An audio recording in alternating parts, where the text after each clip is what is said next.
I want to pull up this tweet from Matt Walsh. Matt Walsh says, absolutely damning.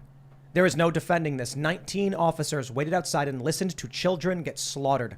I hope all of these cowards are sued into bankruptcy. They deserve prison too, but I doubt that's going to happen.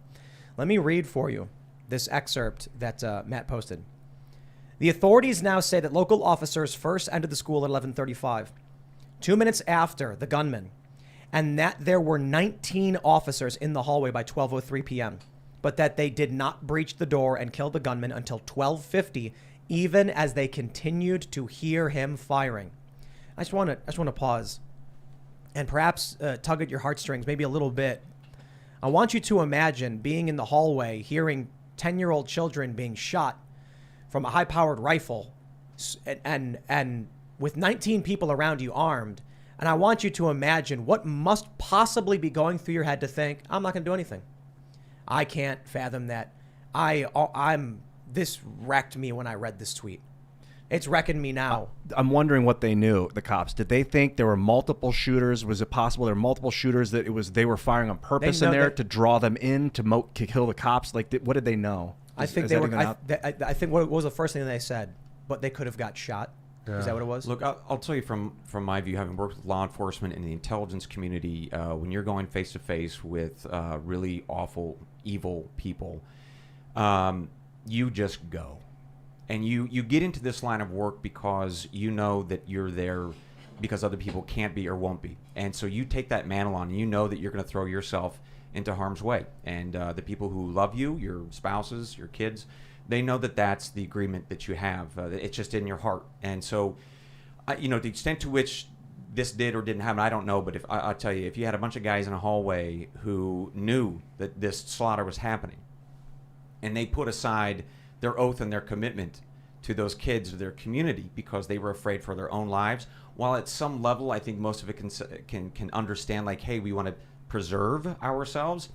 When you sign up to be a law enforcement official or even an intelligence officer, you understand that your body at some level belongs to the mission, and you go in, and you know that you will sacrifice yourself. That's just what you sign up for. I don't that it sounds very logical.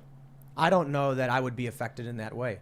I think the moment I heard screaming and the guns, I'd just be kicking the door in. Yeah. I don't think I'd be able to think straight. But that's the point. Most people that I've ever worked with in law enforcement, they come to the table with that orientation in their heart. That's just what they do because they know that they're going to be called on to do that. It doesn't matter who your kids are or your spouses or whatever. When you hear that moment, when you see that person needs to be taken down, you go. And you know that you can put yourself in harm's way. Real quick, sorry, man. Have you ever watched a movie where there's like medieval warfare or ancient warfare or even colonial era warfare? And I always thought every Mel Gibson movie ever made. Every Mel Gibson movie, all of them. The Patriot is one of my favorite movies of all time. And when I watch these movies, I always see those guys in the front line with the spears or whatever, and I'm like, they know they're going to die. And they stand there knowing they are going to die. And it's remarkable because that's something you choose to walk up to, stand there and say, this is it. Yeah. When in this circumstance, I'm just like, this is the exact opposite of that. Yeah. These are the people who are like, I'm not going in front. And they can hear children being shot. I can't understand. I have run into danger for stupider reasons than that.